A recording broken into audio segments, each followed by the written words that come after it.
O dog do Reddit. Minha esposa me traiu e tentou se fazer de vítima. Então eu vazei as provas para toda a família dela, amigos e também para o seu empregador. Dizem que a verdade sempre vem à tona, nem que às vezes tenha que chegar com o pé na porta.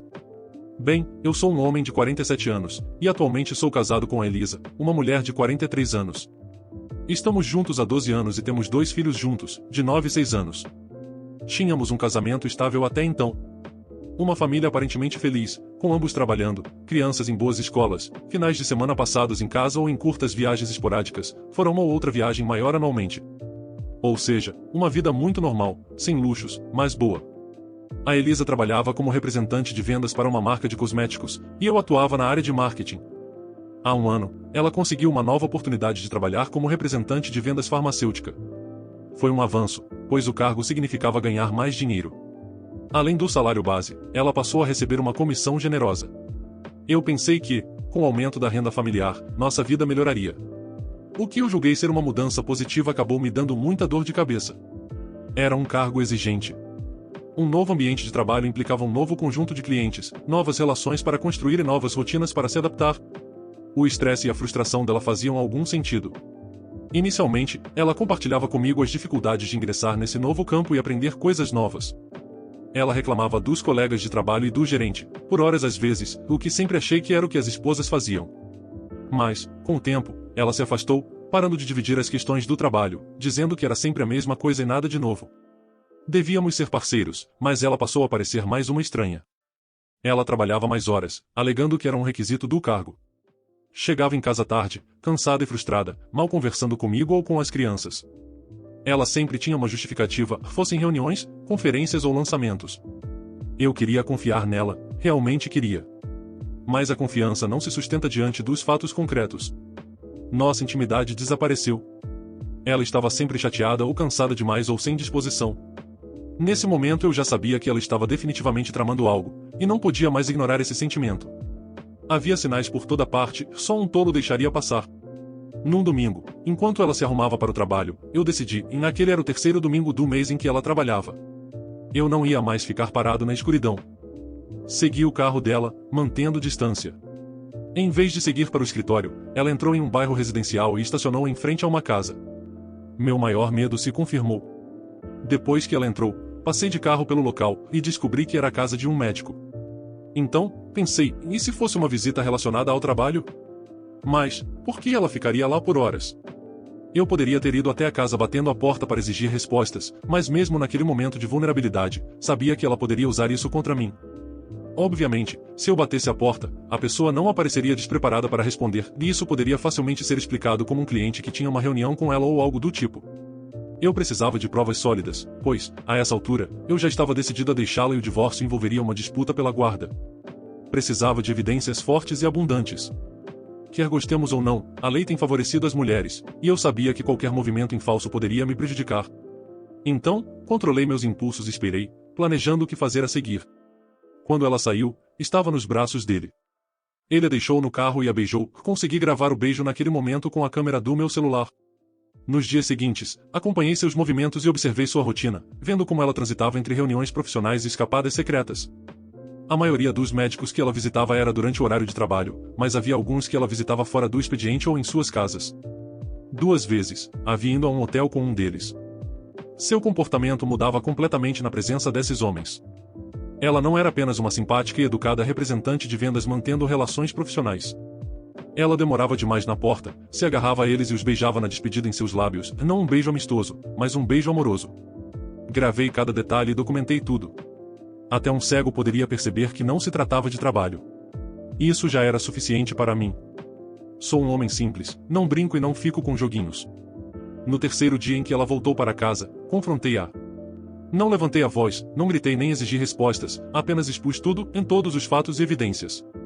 Queria ouvi-la admitir o que eu já sabia. E então poderíamos encerrar esse capítulo. Mas ela não o fez. Nem se mostrou chocada ou atormentada pela culpa, nem sequer negou abertamente. Em vez disso, ela virou a situação contra mim. Ela surtou ao ver que eu a seguia e gritou, como você pode me espionar assim? Isso é uma invasão de privacidade. Fiquei pasmo, como se eu mesmo tivesse ultrapassado um limite, como se reunir provas fosse um crime. E ela disse que eu a traí. Respirei fundo e disse: olha, não quero jogar esse jogo mental. Te peguei traindo e não posso te perdoar nem viver como se nada tivesse acontecido. Quero o divórcio. E isso é final. Dividiremos as economias e optaremos pela guarda compartilhada dos filhos. Não quero complicações, só quero sair dessa. Você até pode ficar com a casa, para que as crianças sejam minimamente afetadas. Então ela disse, lombando, você está exagerando. Você não entende o meu trabalho. Às vezes, estar perto de médicos faz parte disso. São homens idosos.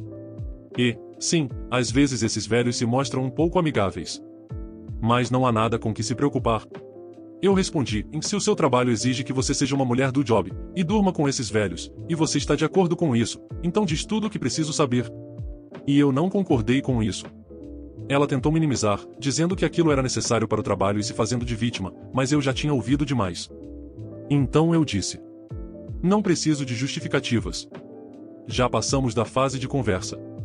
Já tomei a decisão e será melhor se você cooperar. Ela não quis aceitar. Isso não era mais meu problema. Naquela noite, mudei para o quarto vago, liguei para o advogado logo na manhã seguinte e iniciei o processo legal.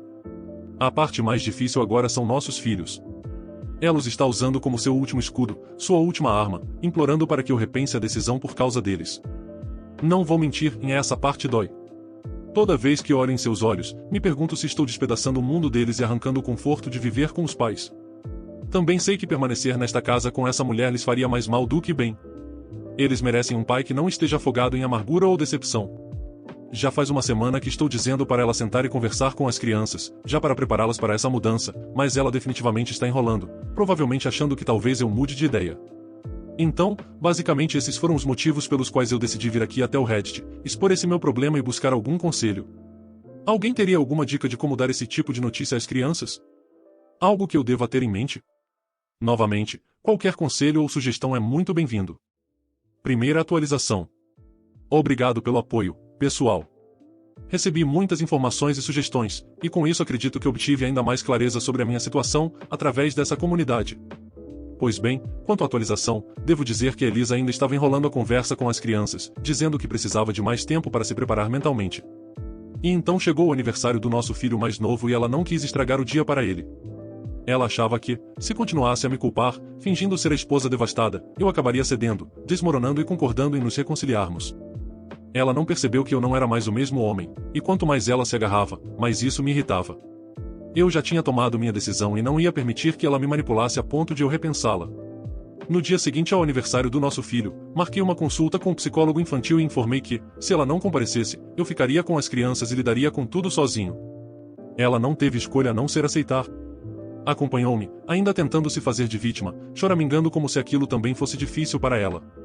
O psicólogo nos ajudou a conduzir a conversa de forma que não abalasse completamente as crianças. Meu filho mais velho já suspeitava que algo estava errado, mas o caçula ainda estava alheio à situação, brincando e se divertindo como se estivéssemos indo visitar um amigo. Por dentro, eu estava quase chorando ao pensar no desastre que se aproximava para eles. Fico feliz por ter aceitado a ajuda do psicólogo, estou convencido de que não conseguiríamos lidar com a situação sem ele. O profissional começou garantindo às crianças que, independentemente do que acontecesse, elas eram profundamente amadas por nós dois.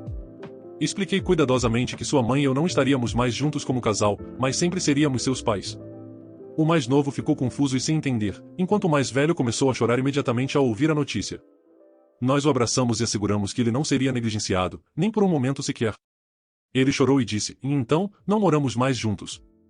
Não teremos mais férias em família, nem noites de jogos. Confesso que isso partiu meu coração.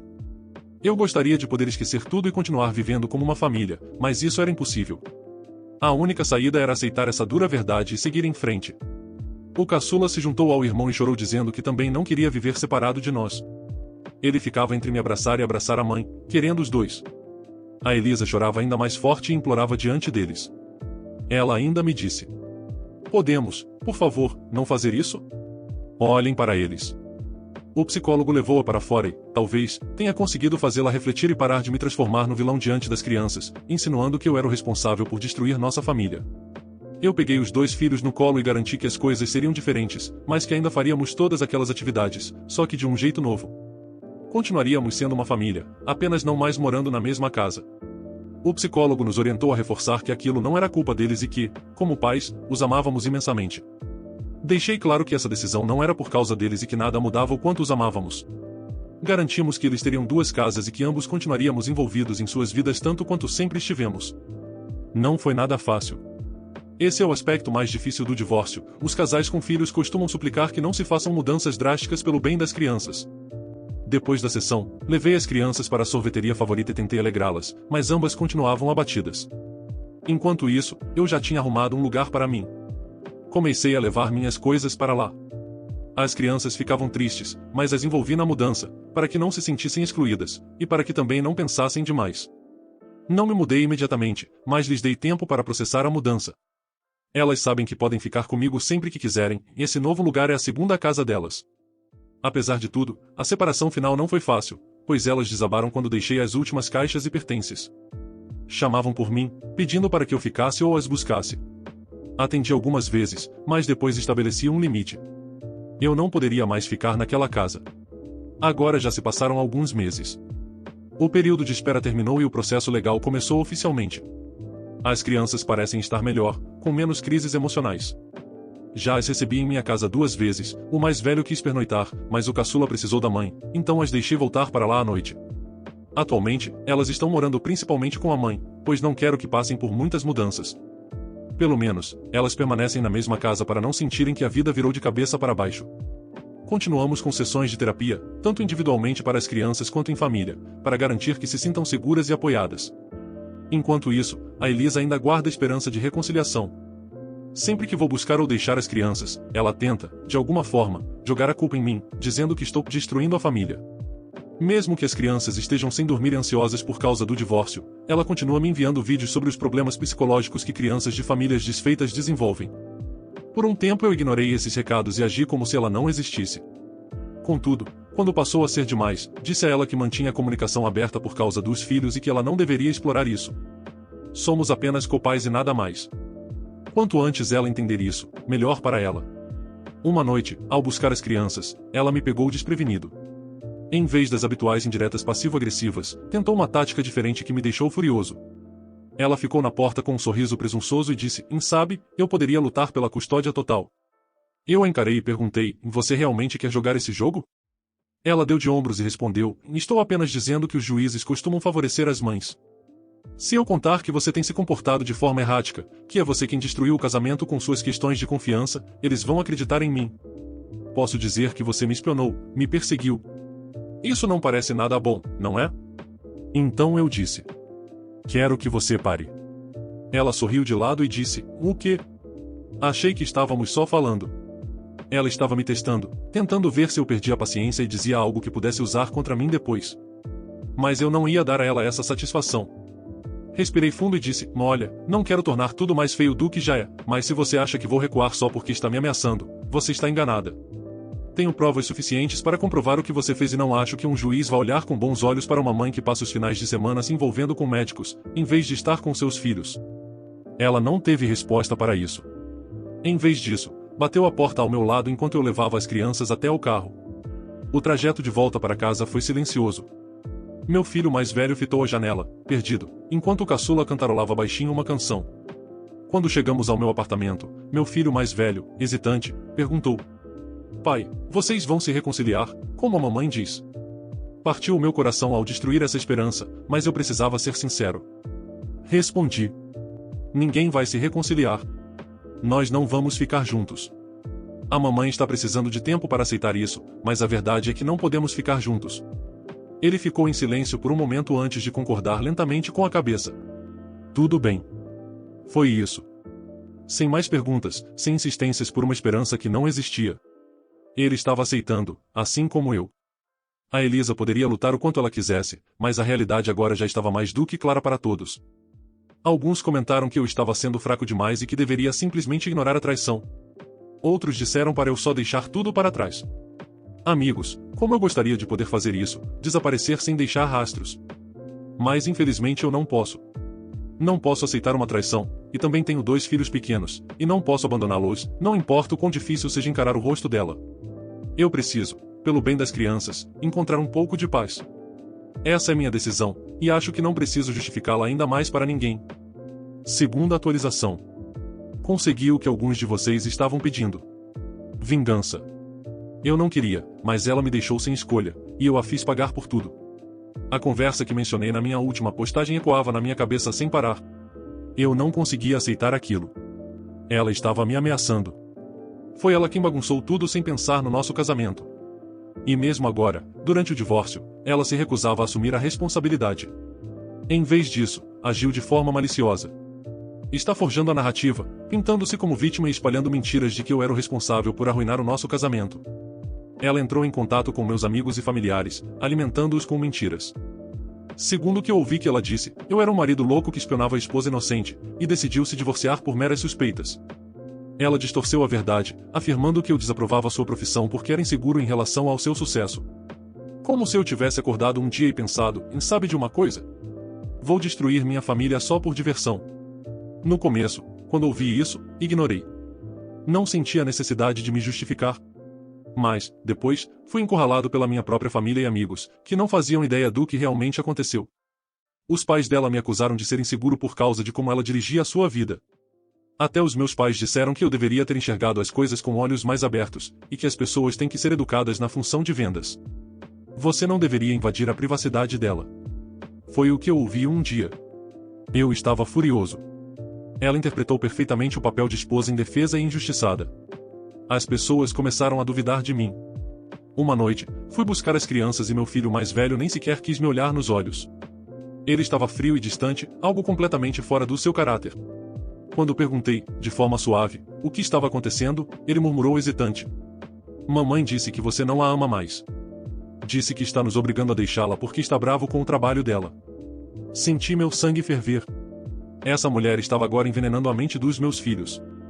Foi o momento em que decidi que não deixaria ela escapar impune. Reuni todas as evidências, vídeos e fotos no meu drive e compartilhei o link com todos para os quais ela havia mentido. Não havia mais explicações a serem dadas. Não tentei me justificar. Deixei que as provas falassem por si próprias. Mandei muitos arquivos com aquelas cenas que já descrevi aqui antes. Ela estava acompanhada por esses caras em mais de um hotel. Em uma delas o médico agarrava beijando-a, tocando-a de maneira inapropriada em público, e ela retribuía os carinhos, acariciando os braços e outras partes. Se ela se sentia tão à vontade para agir assim diante das pessoas, só se pode imaginar o que fazia às escondidas. Sua máscara caiu instantaneamente. Os pais dela ficaram em silêncio. Só mesmo um canalha descarado seria capaz de não julgá-la como culpada agora. E até o pai dela aceitou essa realidade depois. Meus pais também se desculparam por não terem me apoiado. Foi, de certa forma, satisfatório, mas também exaustivo, pois por que eu teria que provar algo em primeiro lugar? Por que as pessoas assumiram o pior sobre mim sem sequer considerar que ela poderia ser a culpada de tudo? E não parou por aí.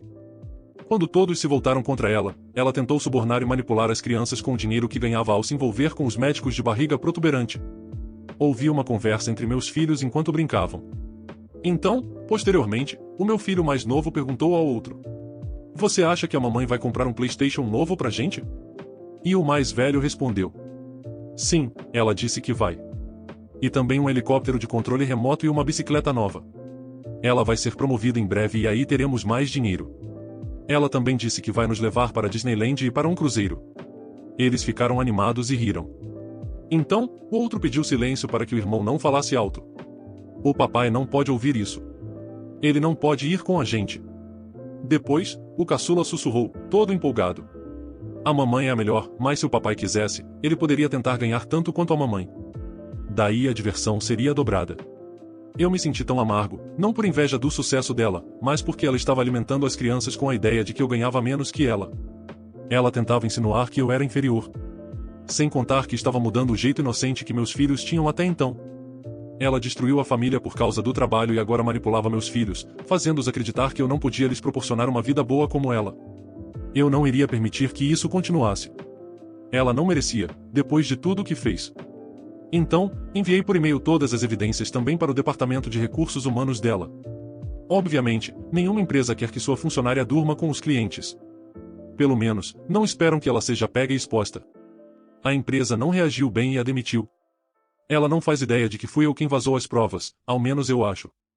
Fora isso, aparentemente, os colegas dela também estavam com inveja, por conta da promoção que ela recebeu e que não merecia, e por conta do vazamento da informação sobre como ela estava aumentando as suas vendas de forma antiética. Consequentemente, após tudo isso, as crianças ficaram desanimadas porque a mãe delas não conseguiu cumprir todas as promessas que havia feito, tentando comprá-los. E, de fato, ela não conseguiu. Ela quebrou os votos do casamento, e agora mais esse. Imagino que talvez alguns de vocês possam dizer que isso foi um pouco demais, pois eu teria prejudicado indiretamente os meus próprios filhos também, e que eu deveria ter deixado ela arcar com as consequências naturalmente. Mas, por que ela deveria seguir em frente como se nada tivesse acontecido? Por que ela deveria subir na carreira e usar o dinheiro imoral contra mim? Eu resolvi não deixar barato e definitivamente não me arrependo. Fiz o certo. Atualmente ela voltou para o trabalho de vendas de cosméticos, em outro local, e definitivamente agora ela não está ganhando mais tão bem quanto antes. Quanto às crianças, sei que muitos sugeriram que eu lutasse pela guarda exclusiva e, acreditem, pensei muito sobre isso, mas não sinto que seja o melhor para elas. Elas parecem estar bem com o arranjo atual. Ainda têm a sua casa e suas rotinas, e eu não quero fazê-las sofrer mais do que já sofrem. Se algum dia algo mudar, e elas expressarem o desejo de morar permanentemente comigo, lutarei por elas sem hesitar. Mas não vou arrancá-las da pouca alegria que lhes resta só para punir a mãe. A minha vingança contra ela pode não ter sido a pior ou a maior já feita, mas ainda assim foi uma vingança, e que por hora serviu para mim. Fora isso, continuo fazendo terapia com meus filhos, e ainda estamos nos ajustando. Também sinto que ainda falta um pouco para poder dizer que eu e as crianças estamos estáveis, depois de tudo que houve, mas definitivamente as coisas estão melhorando aos poucos. Comentários sobre o relato. Quando se trata de conversar com seus filhos, o segredo é manter tudo simples e apropriado para a idade. Eles não precisam saber os detalhes do motivo do divórcio, apenas que ambos ainda os amam e que as coisas serão diferentes. Mas, tudo bem. Você tomou uma decisão difícil, porém necessária. Mantenha-se firme e não deixe que as manipulações dela te desestabilize. E outra, não se esqueça que é melhor ser o pai que se defende do que aquele que se deixa passar por cima. Nunca deixe de expor a sua versão da história. É de partir o coração ver os filhos dela lutando com a transição. Ela desgraçou a vida de todos, inclusive dos próprios filhos, e nem assim foi capaz de ter o mínimo de autocrítica. Pessoas assim não merecem perdão. Mas se você foi honesto em seu relato, então você estava fazendo tudo certo, não pense que você causou isso, Op. Quanto à sua ex, que ficou com ameaças sobre custódia, isso foi uma jogada desesperada. E você lidou exatamente como deveria. Parabéns por se afastar dela. Esse é o único jeito da sua vida voltar a caminhar bem. Ao meu ver, o Op foi bastante mole com essa traidora e profissional do job. E se fosse só isso que ela fez, já seria ruim o suficiente, mas ela não parou por aí. Ela foi uma mentirosa, dissimulada, fingiu ser a vítima, tentou manipular a mente dos filhos dele contra ele, e vai saber o que mais ela fez. Ao meu ver, ele deveria sim lutar pela guarda dos seus filhos, pois quanto mais tempo ela passar com eles, pior será, pois essa mulher é uma completa má influência para crianças ou mesmo adultos. Ou seja, para mim a vingança dele ainda foi pouca. Você fez o que precisava ser feito, Op. Ela jogou sujo primeiro. O fato de ela ter perdido o emprego não foi uma vingança mesquinha. Foi uma consequência direta de suas próprias ações. Ela construiu sua carreira com base em comportamentos antiéticos e era apenas uma questão de tempo até que tudo desmoronasse. E ao contrário do que você pensou, acredito que a maioria das pessoas ainda dirá que você pegou leve com ela, pois ela merecia passar por algo ainda pior. De qualquer forma, mantenha-se forte, Op. Você não destruiu a família. Ela que o fez. E qual a sua opinião sobre essa história? Me diga nos comentários. E não se esqueça de se inscrever aqui no canal. Muito obrigado por tudo. Valeu e abraço. Espero que tenham curtido o vídeo de hoje. Um agradecimento especial aos membros do canal pelo suporte. Todos vocês ajudam demais. Considere você também se tornar um membro e se juntar à matilha. Muito obrigado por assistir. Inscreva-se e deixe o like. Abraços.